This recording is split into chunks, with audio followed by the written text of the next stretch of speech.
Speed was definitely the difference, and I did type it up. You know, I just took my time with it, and that's one thing I wanted to do. I know I've been out there for a while.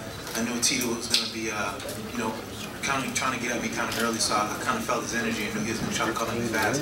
But I wanted to make sure that I didn't rush into anything, and I took the time to set up my stand-up so things were right. Rashad, I noticed you have a cast on your hand. What happened? I just jammed my thumb really bad, and it's probably going to be a little bit dislocated. Just probably a couple weeks of split, and that's about it. But it doesn't feel like it's broken or anything. I just felt like in the first round, the first overhand right I threw, it kind of got jammed and it felt funny, and it felt like it was dislocated. But there was no severe pain, none of that burning feeling you'll get like if you broke it. So it's just a little dislocation that's probably it. Rashad, after 14 months off, you looked in tremendous shape. Do you think that time off really helped you prepare for this fight and it helped you change some aspects of your game? Yeah, it helped out a lot. It helped out mentally as well as physically.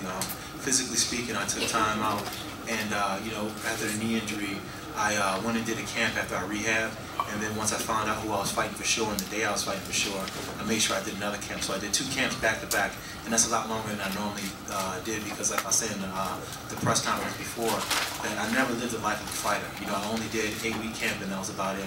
But this time I did, you know, was in camp for like 4 months straight, and it paid off dividends.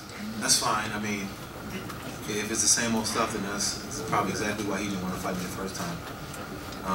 John knows what happens when we train, and he knows if I'm focused and I'm strong and I'm healthy, then he knows he has a fight on his hands. John's a tough guy, John's a champion, but I know where John's weak at, and he knows where I'm weak at, but we'll see who covers those weak areas up first. He has a tough fight with Rampage. You know, Rampage does move like Frankenstein. He's not what he used to be in some areas, but I think if he does catch him, he'll put him to sleep.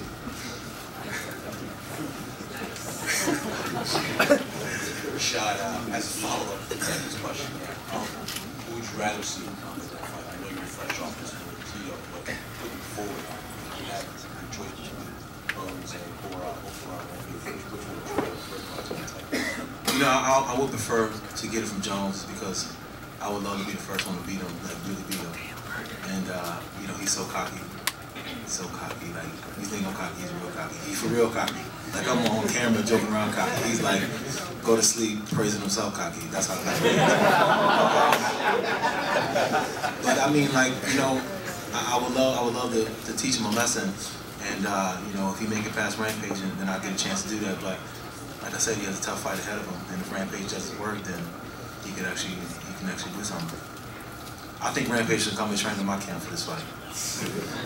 No, it wasn't frustrating to me. You know, I knew what I had to come in and do, and it didn't really matter what story that was, you know, the main story of the theme of the fight. I knew that for me, coming back and having a strong performance was what I wanted and what I needed to do. You know, I had 14 months off, a long time to sit and watch everybody fight, my teammates fight, and just, you know, watch my competition fight. And that's a long time to stew and just think about what you're going to do next time you get into the cage. You know, I didn't fight so long, I stopped feeling like a fighter at times because it was just like all I kept doing was just talking about these fights and you're supposed to be #1 contender, but I'm like, well, I haven't fought in a while, so I stopped. You know, I didn't really care too much to even talk about that anymore. But, you know, having this much time off and stuff like that allowed me to do things that I never done before. And it was a blessing in disguise, so, you know, sometimes setbacks turn out to be a blessing in disguise. Quickly, how about the boos from the Philadelphia fans? It's not like you walked out wearing a Cowboy jersey or anything, but they were vocal. I think the fans boo me because they love me. You know, I'm gonna get a shirt that says "Boo if you love me." So maybe they may stop booing. I don't know, but it doesn't bother me. You know, everybody. You know, fans gotta have. Somebody's gonna be the villain. You know, it's just the way things work. And I don't mind being a villain. You know, because I know I'm not a villain in life. But if they boo me, whatever, they pay to see me. I'm not gonna, you know, wait by anymore. You know, when a fight's a fight. I just want to fight, and I miss fighting so much that, you know, when it's my time to fight, I'll fight. And, you know, of course I'm going to make the smart decision, but at the same time, I'm not going to be waiting to fight anymore. I'm 31 years old. I want to go out there and I want to do something. the best, I'm the best. You know, I should be the best fighting whoever I should fight. You know, but say for instance I was the champion and they threw me in a fight whoever, I gotta beat him, I gotta fight him. So, you know, the way it works, and Dana says it all the time to me, I gotta beat everybody anyways for me to be the best. So it doesn't matter how you stack them up, just knock them down the center.